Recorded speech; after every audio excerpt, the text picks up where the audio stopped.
So, is it a good argument?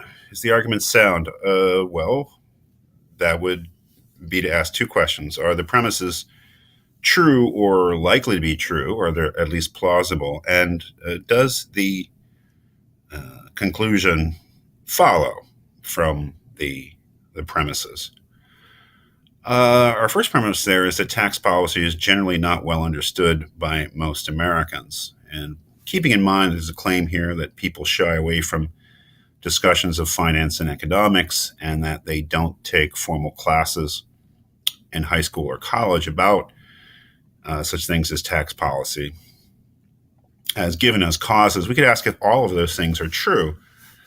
Tax policy is generally not well understood by most Americans. They don't like to talk about finance and economics generally, and they don't have any real formal training, most of them.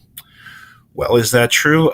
In my judgment, it probably is. That most people don't really understand, the what progressive income tax is, why they're taxed at the rates that they are, the difference between taxing wages and taxing capital gains, the proportion of taxes which are paid by individuals as opposed to corporations.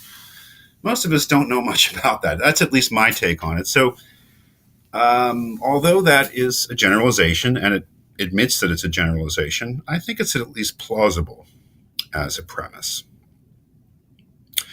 And then there's this claim that in a democracy, it would be good if all citizens had some grasp of the way that they are taxed and their government services are financed. Well, that's a value judgment, saying that in a democracy, that is, in a form of government where the people are supposed to be in charge, that the people are supposed to rule themselves, that it would be good, that it would be a good thing if all citizens had some grasp of the way that government services are financed through taxation. That seems to me not maybe a self-evident statement, but that seems to be a statement that rings true to me. Now, no, it might be something that if the author were to go on, that they would want to justify more, give reasons for why that's a good, but on the face of it, it does seem to me that in a democracy, that it's a good thing if the citizens, if the people of the country actually understand the finances of the country. That in a democracy, it's always good if the people understand government better and politics better. So both of those premises seem to me to be, if not obviously true, which they're not obviously true, but they seem to be plausible or likely to be true. Do they actually lead to the conclusion that this ignorance of tax policy is unfortunate, that it's a bad thing? I would say in a stronger way, yes. That is, the truth of the premises is to me, I would judge that they are true.